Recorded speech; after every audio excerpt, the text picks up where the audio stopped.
नमस्कार साथियों, मैं हूं Pramod Kumar Kandwal, intensive spiritual path से।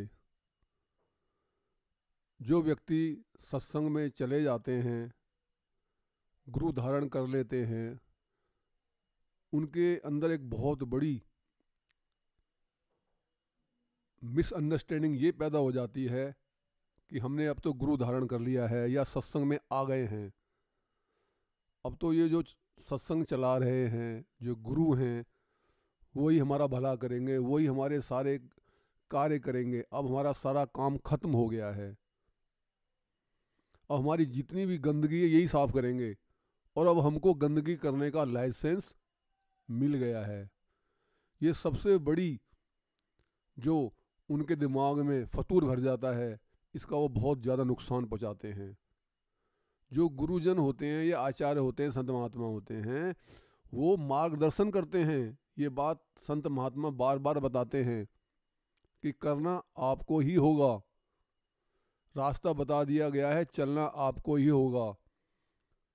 लेकिन इसके बावजूद भी, जानते हुए भी कि नहीं अब तो हम यहाँ आते हैं, भाग लेते हैं, तो अब तो यही करेंगे, यानी गंदगी हम करेंगे, साफ वो करेंगे। वो हमारे गुरु ना होकर के वो तो एक क्लीनर हो गए। ये एक बहुत बड़ी गलतफहमी साधकों के अंदर होती है। उसी प्रकार से साधक ये भी सोचते हैं कि वो सत्संग में आ गए हैं तो हमारे सारे दुख दूर हो जाएंगे। ये भी गलतफहमी साधकों को होती है कि जितने भी हमें अभी तक दुख आ रहे थे वो आने बंद हो जाएंगे और सारे दुख दूर हमारे हमेशा हमेशा के लिए खत्म हो जाएंगे। जबकि वास्तविकता कुछ और है। जैसे कि अभी बताया गया कि गुरु तो मार्गदर्शन करते हैं, चलना हमें खुद होता है। हाँ, चलते चलते यदि लहूलुहान हो गए, गिर गए, तो गुरु अवश्य अपने आध्यात्मिक बल से उसकी सहायता करते हैं। जहाँ तक उसका सवाल है कि दुख दूर होने का, तो देखिए दुख दूर एक्चुअल में कैसे होते हैं ये हमें समझना है। कि दुख दूर होने का एकमात्र जो सही तथ्य है वो ये है कि सत्संग में जाने से, वहाँ के नियम कानून का पालन करने से, वहाँ की शिक्षा को अपने दिनचर्या में चलाने से हमको सुख की अनुभूति की समाप्ति होनी शुरू हो जाती है। जब हम सुख की अनुभूति लेना प्रारंभ करते हैं तभी हमें दुख होता है।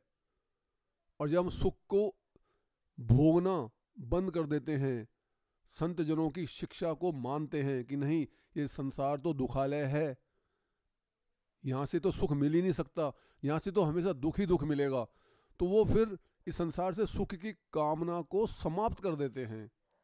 और जब सुख की कामना को समाप्त कर देते हैं तो हमारे भीतर जो दुख होता है, वो दुख रहते हुए भी वो दुख हमको महसूस नहीं होता। ये सबसे बड़ा इसका खेल है। यही हमको समझना है। हम क्या करते हैं, हम दुख में परमात्मा को याद करते हैं और सुख में उससे कोसों मील दूर रहते हैं और उम्मीद करते हैं कि हमारा जब दुख आएगा तो हमें महसूस नहीं होगा या हमारे सामने उसका प्रकटीकरण नहीं होगा। कबीरदास जी ने कहा भी है कि सुख में सुमिरन ना किया, दुख में किया याद, कह कबीरता दास की कौन सुने फरियाद। सुख में तो मज़े ले रहे हैं, शादी हो रही है, ब्याह हो रहा है, घर में अच्छे सुख शांति के काम हो रहे हैं, उसमें एंजॉय कर रहे हैं। सोचते हैं कि ये तो गारंटीड है, ये तो मिलना ही था हमें, हमारा लड़का बड़ा हो गया, शादी तो हमारी होनी ही थी, लड़की की शादी तो होनी ही थी, नौकरी तो लगनी ही थी, मकान तो बनना ही था। बस उसमें सुख प्राप्त करने का पूरा कोई अवसर नहीं छोड़ते। लेकिन ये भूल जाते हैं कि ये सुख भी हर एक को नहीं मिलता। यदि आपको ये मिल रहा है तो ये परमात्मा की ही कृपा से मिल रहा है। वरना हर घर के अंदर बेटा होते हुए भी, बेटी होते हुए भी, पैसा होते हुए भी ना शादी ब्याह का सुख होता है, ना मकान का, ना ये अन्य। यदि आपको मिल रहा है, किसी को मिल रहा है, तो ये परम पिता परमात्मा की अद्भुत कृपा है। हमें उसका आभार व्यक्त करना चाहिए हर वक्त, और सुख में ज़्यादा।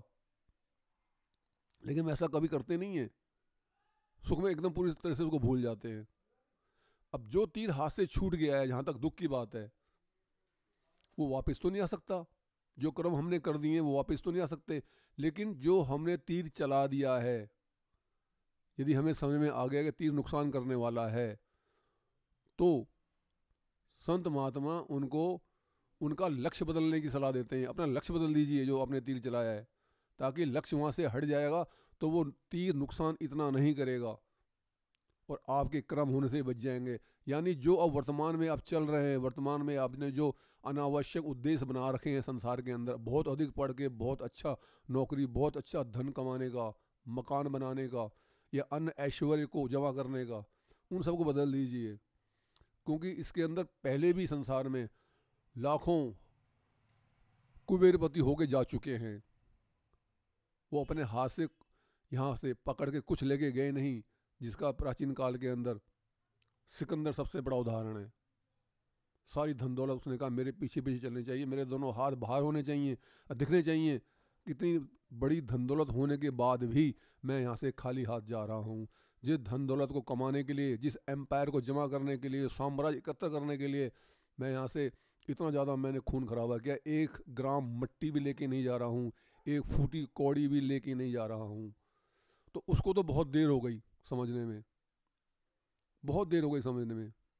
और पछताए क्या होता है या चिड़िया चुग गए खेत। लेकिन अभी अभी गेंद हमारे पाले में है, हम चाहें तो उसे जहाँ मर्जी हिट कर सकते हैं, क्योंकि अभी हम जीवित हैं। मरने के बाद ये काम नहीं होता। शरीर छोड़ने से पहले पहले हमें अपना लक्ष्य प्राप्त करना होता है। शरीर छोड़ने के पश्चात नहीं होता। शरीर छोड़ने के पश्चात तो हम दोबारा फिर 84 की योनियों में ही जाते हैं। और वो व्यक्ति बुद्धिमान होते हैं, वही सच्चे साधक होते हैं जो शरीर छूटने से पहले पहले संत महात्माओं की शिक्षा के अनुसार अपनी दिनचर्या बनाते हैं और अपने लक्ष्य को शरीर छोड़ने से पहले ही प्राप्त कर लेते हैं। यदि आपको ये संदेश ज्ञानवर्धक तथा उपयोगी लगता है तो आप वीडियो को लाइक, कमेंट, शेयर तथा चैनल को सब्सक्राइब भी कर सकते हैं, ताकि आगे आने वाली सभी वीडियो का नोटिफिकेशन आपको मिलता रहे। गुरु भगवान सबका कल्याण करें।